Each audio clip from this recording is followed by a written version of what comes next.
Welcome to another episode of The Brand Called You, a podcast and podcast show that brings you leadership lessons, knowledge, experience, and wisdom from thousands of successful individuals from around the world. I'm your host, Ashutosh Garg, and today I'm delighted to welcome a senior and respected health tech entrepreneur from Dallas, USA, Mr. Sandeep Misra. Sandeep, welcome to the show. Thank you, Ashutosh. It's a pleasure to be here. Thank you. Sandeep is the co founder and chief growth officer of Healed. Um, ihealed.com claim on their website that they can reverse diabetes or get your money back. And that's a very, very courageous statement to make, and I'm sure you will can do that. So we're going to discover some more of that. But before we come to iHealed, Sandeep, a few questions for you. Yep. You have spent over 2 decades across organizations like AWS, Rackspace, and Entity Data. Mhm. What were some of the defining inflection points that shaped your leadership philosophy and your journey? Yeah. No, that's a great question. I've been fortunate enough to work in different environments, different size companies, across my career. And what was interesting was that I had the opportunity to learn in every single role that I was in, every single company, every single team that I was part of, and every organization presented a different sort of learning opportunity, right? So when I was at AWS, for example, we focused a lot on what's called the leadership principles, Mm. and there were some that stuck to me, and still I use them, on my in my current venture, and my team is they hear a lot of that from me, right? So things like disagree and commit, right? That was one of the leadership principles that we stuck to at Amazon, which again, in a startup at Healed, for example, is very valuable, right? That, hey, we got to move fast, so we're going to have to make decisions. We might not have all the information to make the perfect decision, and we might disagree on the path that we're taking, Mm. but we're going to talk through it. We're gonna figure out what is the best course of action, and sometimes it's the executive team that is making that decision. Sometimes Mm. it's somebody who's the team leader that is making that decision, right? Yeah. But you could once you might disagree, but once you decide, then you're committed to it. There's no finger pointing. There's no "I told you so," or "I knew this was going to fail." No, no, no. We're all committed to moving in the same direction with Mhm. that decision that we made, right? So those are some of that's one of the learnings I had from AWS. From Entity Data, for example, working in a company, at a company that is based out of Japan, right? Entity Data is headquartered out of Japan. There was a lot of the Japanese influence. There was a lot of Japanese culture that came into it, into our day-to-day operations, right? A day-to-day working. And I'm a huge fan of the Japanese culture and history to begin with. And on Mhm. top of that, I had the opportunity to learn some of the main work ethic and how you deal with, the problems from Entity Data, for example, at that. So I've again, as you know, to your point, what have they been the inflection points? It's the challenges that these organizations have presented based on the roles that I've been, whether it be growth, restructuring, startup environment within large organizations, whatever the case might be. Mm. That's what I picked up from all those organizations to bring into where I am right now, and hopefully in the future as I grow. Fascinating. Fascinating. And you describe yourself as someone who understands not just what people say, but what they leave unsaid. Yeah. How has this ability influenced your success in building teams and customer relationships? Yeah, no, I appreciate you asking that question. And I take a lot of pride in that Hmm. because I'm a firm believer that, that there's always something more behind the scenes, right? Good, bad, or indifferent, that people are sharing with you.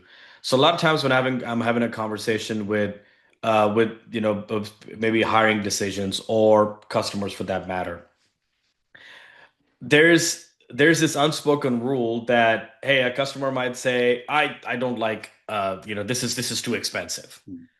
That's a very straightforward statement, right? This is too expensive. A lot of reactionary leaders or salespeople, their first is, well, let me bring the price down, Hmm. and let's I hopefully it'll be the best price for you. I'll give you the best number, and we should be good to go. Well, you just missed on a big opportunity to understand why in their mind do they think it's expensive, Hmm. right? So you got to ask those questions to understand when they say expensive, is it a strictly a question of dollars or is it a question of value? right? Mm. Those are completely Yeah. separate conversations, Yeah. right? There's the budget piece of it, which obviously everybody has to stick with, but then there's the value piece of it. If the Mm. value is big enough, then you have the ability to challenge their assertion that it's too expensive and then work on that. But Mm. also body language, right? When you are speaking with somebody, and in this day and age, I think especially face-to-face meetings, as rare as they have become, when you Mm-hmm. do get a face-to-face meeting, and I was a big proponent of meeting with the leadership team at organizations face to face, not Yeah. just a web meeting, but breaking bread, having sit across the table and having the Mm. old fashioned conversation. And you learn a lot from the body language, right? The way Correct. a person is responding to what you're saying, whether Mm. they're leaning in or leaning back, whether they're crossing their arms or whether they're checking their phones, right? So a Mm. lot of these unsaid sort of principles, I Mm. always keep an eye on those because it gives me a little bit of insight into the individual and the situation they're in, right? And it's very possible that a person is a little distracted, not because they disrespect you or Yeah. they don't want to talk to you. Mm. They might have some family situation going on, right? Or Mm. they might have been distracted because they're waiting for a text message from Correct. their spouse or their child or someone else, right? So Correct. those are the things, the cues that I always follow and make sure that, I am trying to understand a person beyond just the spoken word. Well said. Sandeep, let's now talk about eye Yeah. healed, and diabetes management. Mhm. Diabetes is often described as a lifestyle disease. What do most people misunderstand about its Yeah. root causes? Yeah. Yeah. Once again, a great question. I think what we have understood, and science has been saying this for a long time, as you pointed out, like diabetes is a lifestyle disease, right? Now, is there a genetic component to diabetes? Absolutely, right? We Mm. can't discount that. Correct. Some cultures are more predisposed to diabetes than others. Ours, for Mm. example, the Yeah. Indian culture, the Mm. African American community, the Latino community in the U.S. There's a big risk factor inherently based on our genetics and our race. Mm. Mm. But for the most part, the biggest misconception that people have, and our members, we try not to call them patients, Mm. our members, the ones that go on the journey with us that healed, what they've also realized now is people always think that, hey, if I just eat salads or if I just eat grilled chicken or grilled vegetables or whatever Mm. the flavor of the month is based on diet, I'll be good to go. That's only one component, right? Mm. So nutrition is an important component. It's necessary, but not sufficient, right? You got to eat healthy to be healthy. Right. But the behavioral side of it is bigger, we're finding out that it's a bigger piece of the puzzle, right? So, for Mm. example, are you sleeping properly? Are you sleeping enough? Mm. Are you managing your stress properly, right? Because stress increases the level of cortisol, all those hormonal imbalance. Now you're talking about the insulin resistance going up, right? So there's a big component of the behavioral side that has been the biggest Mm. misconception, or probably misunderstanding is a better way to Mm. couch it. Mm. Is Mm. people just don't get it that, hey, if I'm not sleeping right, if I'm not managing my stress, I can eat all the salads I want. Yeah, might get some temporary relief. Yeah, I might Mhm. lose a few pounds. Yeah, my blood glucose might get in check. But for long-term sustainable progress and Yeah, impact, you've got to have the behavioral component also brought in. absolutely. Great response. What is the core philosophy behind healed, and how are you fundamentally different from conventional diabetes care? Yeah, yeah. So there are a lot of differences. Obviously, the end result that we're going after, that a lot of other companies are going after, the end result is still the same. We want Mm. people to get healthier. We want the our fellow Americans, the U.S. citizens, and actually globally now. I mean, I read a stat the other day that India is quickly catching up to US when it comes to the prevalence of Yeah, diabetes yeah. as a percentage of population, which is Mm. very alarming, right? I mean, when I was growing up in India, we did not have fast food, right? It was, hey, you got hungry, you told mom, I'm hungry. If you were on the road, mom said, all right, let's get home. We'll cook a fresh meal and we'll have food, Yeah, right? yeah. That's how we grew up. So the diabetes rates are increasing around the world. And how we are different is we wanted to take an approach of, first of all, let's be tech enabled, Mm. but human led. Mm. What that means is, and that's where the fundamental difference comes in. There are a lot of companies that have been in this space for a while, 10, Mm. 12 years, and have done extremely well from a revenue perspective. not necessarily from the results perspective. Those are completely separate things. And the reason is they focus entirely on the tech piece, right? Hey, we're going to give you a great app. We're going to give you a great diet plan. It's going to be pushed through your phone on as a PDF. You can download it, you can see what not to eat, and you're Yeah. good to go, right? That's the tech-led piece, entirely the tech, 100% tech-focused piece. Then there's the flip side of the equation where some companies are entirely human focused, right? Which is, hey, we're going to dedicate a nutritionist to you that you can go meet with every week. You can go work out at the gym with this fitness trainer, right? Well, that's a scalability problem. So you have a human touch accountability problem on the left side and a scalability problem on the right side. We said, let's do both. Let's build a hybrid model where tech is involved where necessary and human-led approach is pulled in because of accountability and where required. So Mm. our behavioral coaches, our nutrition experts, our fitness coaches, they're all a human team that are Mm. working directly with the patient or member on a regular basis. But then we have the tech piece where we built the most advanced meal tracking app and data integration app for glucose monitor, for smart scale, for wearable devices, all that. So we Mm. said, let's build a best of both worlds. Mm. That was the tech side of it, right? Or the Yeah. overall company structure. That's first difference. The second is, as I mentioned earlier a little bit ago, Ashutosh, the behavioral side. Mm. There is no company out there that focuses as much on the behavioral side as we do.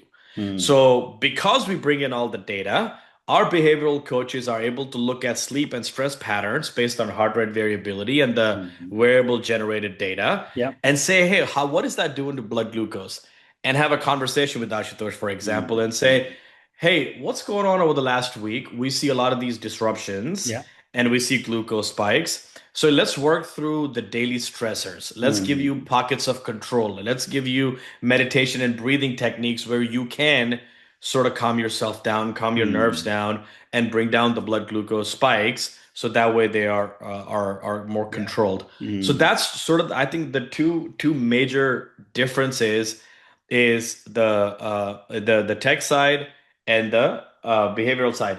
The third one, and I'd be remiss if I didn't mention this, is most companies, if not all of them, they're still so dependent on the therapeutics. Mm. Hey, can I just prescribe a GLP-1 drug and you'll be good to go? Right now, I know GLP-1s were just launched in India as well. GLP-1 drugs have become it's pretty much become Tic Tacs here in the Yeah. US now. You go Mm. to the doctor and you say, hey, you know what? I want to lose 10 pounds. They're like, hey, here you go. Here's the prescription for GLP-1. Mm. We do not prescribe any medication. Yeah. We stay, first of all, we stay in our lane. We say that is a decision between you and your primary care doctor. Mm. But if you make the proper lifestyle modifications, you can either decrease or eliminate GLP-1s completely. And our patients have done that. Mm. We've had members that have completely left GLP-1 and achieved the exact same results, if not better, staying Mm. on a lifestyle modification path, Mm. right? It's Very not interesting. easier, Yeah. but it's more effective, right? So we those are probably the three primary Very, differences very interesting. where we align. Very interesting. Your Thank you. promise of reverse diabetes or get your money back is very, very bold. What gives Yes, you the sir. confidence to stand behind it? And what is the meaning of reverse diabetes? Yeah. So first of all, the confidence that we have gotten is after the results that we've seen in our members, Hmm. right? So there is, I mean, we have our average A1C loss is over 1.2, 1.3%. It's actually inching up right now. Average weight loss is getting to about 20 pounds and above. Medication reduction that we have seen in our patients from either metformin or GLP-1s for that matter, Mm. we're consistently seeing these results in all of our patients. The Mm. patients that, and I was talking to somebody about this yesterday, I was on the podcast yesterday, that our retention rate is 93%, Mm. okay, which is very high in this space to begin with. And on top of the retention rate, the people that have actually decided that, hey, we've learned the lifestyle modification techniques with Healed, we're going to Mm. go our own way, and we wish them obviously all the best to, to implement them on their own. Yeah. They all come back within 45 days, Mm. right? Because there's these unspoken, the behavioral side of it, right? Now you can start to eat healthy, Mm. but how are you going to handle the behavioral side of it? Right. Right. So that's why people come back and say, yeah, I was eating fine, but man, I just couldn't deal with the stress. So the Mm. results we have seen are, are consistent with us to stand behind the money back guarantee. And we have seen reversals. So we had one patient, one member that went from 8.7 A1C down to 5.6. Wow. Okay. So she went from being in the middle range of type 2 diabetes from an A1C perspective to not being diabetic, Mm. right? Forget pre-diabetes. Yeah. I mean, obviously she passed through the pre-diabetes station before she became not diabetic. Mm. But those are the results that we have seen, and that's why we're able to stand behind it and consistently deliver results to our members. Amazing. Absolutely fascinating. Thank you. My next question, Sandeep, is what are some of the most common mistakes you have seen people making, even when they are trying to manage their diabetes seriously? Yeah. I think the biggest mistake, the most common mistake that we see is consistency, right? People feel that, man, I've been eating healthy for the last 2 weeks. I've gone Mm. to the gym, I've taken care of this, that, or the other. Why is this not under control? Mm. Well, whatever took so long to build, whatever took so long for you to get to that point, you can't expect that to turn around in a matter of a couple weeks or even a month for Mm. that matter, Mm. right? Mm. So consistent effort over long term is going to deliver the results, Yeah. right? So first mistake is consistency, Mm. and the second is, I think, a bit of shame, Mm. right? And when I say shame, what I mean by that is, let's say somebody somebody has type 2 diabetes and they're on vacation or they're out with their friends and they're feeling the shame and the guilt of, man, I really want to have this cheeseburger. Should I eat that or not? I don't know what's going to happen. What is my team going to say to me, or my nutritionist going to feel, or how is it going to be reflected in my app, for example, whatever they're using. And don't have that guilt with you, because it's only going to make it worse. Mm. So we focus a lot on empathy based coaching, right? Mm. So for example, when I go on vacations or when I'm out with my wife and kids over the weekend, I try to eat healthy, but there are times when I'm just going to have wings and a glass of beer, Mm. because you know what, I enjoy that. Our team, the way they work is to say, okay, you know what, we had a couple of days of not necessarily missteps but different decisions that you made. Mm. Let's get back to square one. Let's Yeah. figure out how we can get back and stay on that path, right? So consistency and guilt, I think those are the two emotional sort of tugs that people struggle with, and those are the biggest mistakes that they make Mm. when trying to figure out how will they get better long term. Mm. What a great response. Thank you. Sandeep, my next question is how do you address emotional and psychological barriers Yeah. when it comes to diabetes management? Yeah, I think a lot of that is inherent. A lot of folks, there's a lot of mistrust in the healthcare space, right? And us as consumers, you and I have a lot of mistrust a lot Yeah. of times Mm. about the healthcare delivery. So the emotional and psychological barriers, I think a lot of that is learned behavior Mm. in my mind, in my opinion, that people have developed over time. And the way to deal with that is, first of all, you got to understand the human being. Mm. Okay, you've got to make sure that a person that grew up in a Chinese household, for example, versus somebody who grew up in an African American household versus a Latino household versus an Indian household, those are entirely different people. Correct. Their emotional makeup is a product of their upbringing, right? Mm. So if you don't understand the cultural nuances, if you don't understand the differences in human beings, you're never going to be able to help them in a meaningful way, right? Mm. And we take that towards nutrition, for example. And I Mm. know it sounds small, but the way I grew up versus the way a lot of my friends grew up, our nutrition plan, our way of dealing with stress is entirely different, Right. right? So the way you deal with the emotional and psychological barriers to people is, once you understand the people, then you say, hey, let me design something that is specific to you Hmm. as a person, right? As an individual.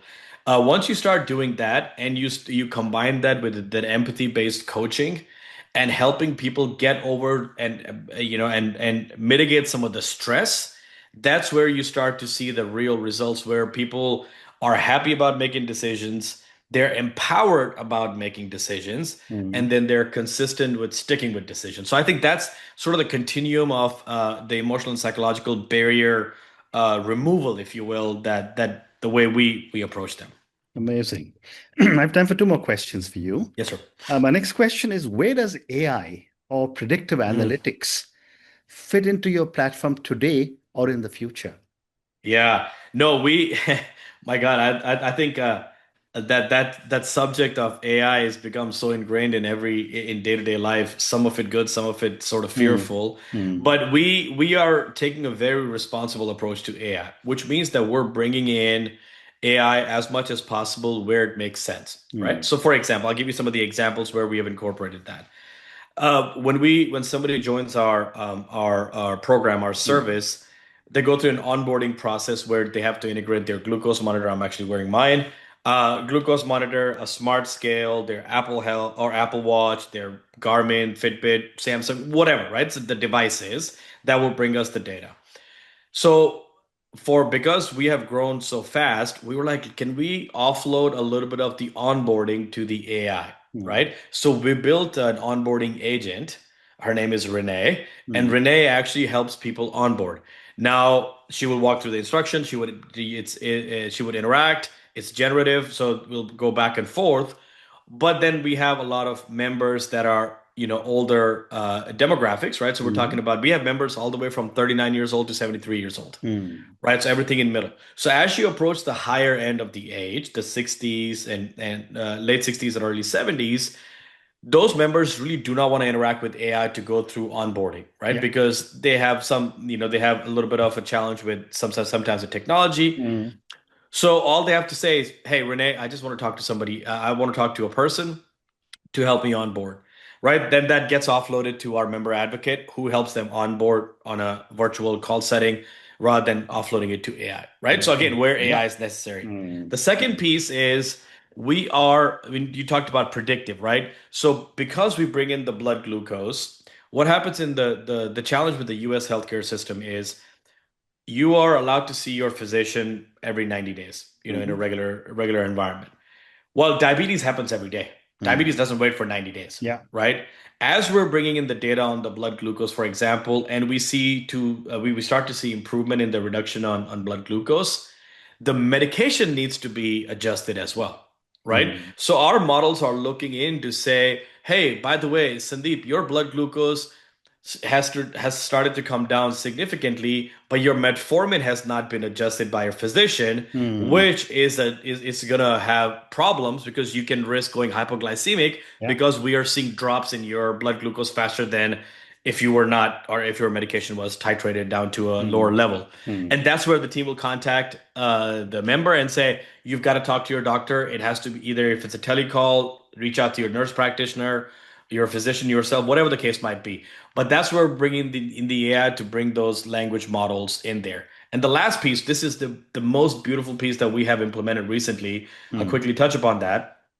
Is as I said, GLP-1 drugs have become very popular, right? And this is very innovative. Mhm. I believe the GLP-1 drugs have become very popular.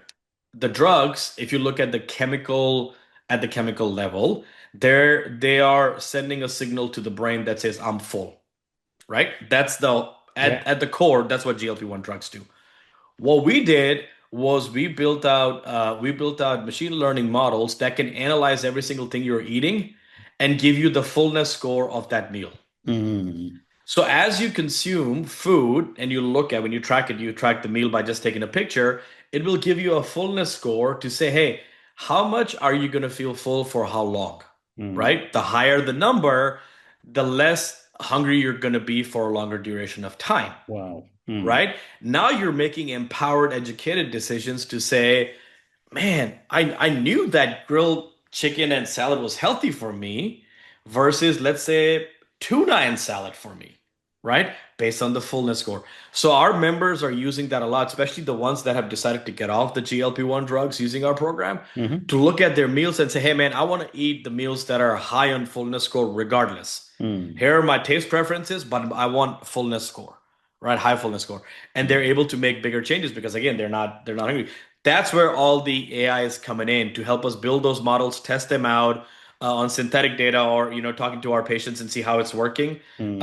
And that's where the AI has been very helpful. And we continue to expand on AI. There's more development to be done using AI, Yeah. but the it's got to be done in the responsible way for us. It cannot interfere with patients' well-being, and then it cannot disrupt our core philosophy of uh, patient at the center of everything, member at the Mm. center of everything that we do. Mm. Great response. Thank you. And my last question for you, Sandeep. If you had to give three non-negotiable habits for anyone wanting to prevent or reverse diabetes, what would they be? Yeah, the first one I would say, and I think two of them are very very common. Eat healthy. Hmm. Obviously, the more unprocessed, the more excuse me, fresh fruits, vegetables, and healthy meats that you eat. The nutrition side, focus on that. That is very important Hmm. because what you eat right now over the next 5 years is gonna relate to the following 5 years of your Hmm. life, Hmm. right? You're gonna see the impact then. That's the first movement, right? And you had talked about misconceptions earlier, or people Hmm. that get confused about movement. Can be as simple as just go for a walk after a meal for 10 minutes, 15 minutes, 20 minutes, whatever the case might be. Hmm. You don't have to run on the treadmill for hours and hours, or sweat in the gym and do high intensity cardio. You don't. Movement is important in any way, shape, or form, so get moving. Hmm. And the third is, please, please, please, sleep, sleep, sleep. Quality of sleep is extremely important. So Hmm. if you can eat healthy as much as possible, I know there's deviations, just move a bit, move around as much as physically possible, Hmm. and then sleep well. You Hmm. will see tremendous difference in your overall health. Wow. And on that note, and your three amazing uh, habits that you asked all of us to look at. One is eat healthy. Second is ensure there is movement. And third, you said quality of sleep is very important. Sandeep, thank you so much for speaking to me about your own journey. Thank you for speaking to me at such length about Healed, I Healed, and the way you are helping so many millions of people around the world manage this life with this lifestyle disease called diabetes. I mean, I've been a diabetic for almost 30 years, and it is an ongoing challenge. Sometimes you manage your food, sometimes you manage your Yeah, lifestyle, sometimes you manage your weight, but it's an ongoing challenge. I'm yeah, going to go and check out your app, because I'd love to figure out how it can become reversed completely. yes, sir. And that is something I look forward to doing. But thank you again for speaking to me, and good luck to you. Thank you so much, Ashutosh. It's been a pleasure to join you, and I wish you the best of luck in your journey, and hopefully we can our paths will cross again. Thank you. Thank you for listening to the Brand Called You videocast and podcast, a platform that brings you knowledge, experience, and wisdom of hundreds of successful individuals from around the world. Do visit our website www.tbcy.in to watch and listen to the stories of many more individuals. You can also follow us on YouTube, Facebook, Instagram, and Twitter. Just search for the Brand Called You.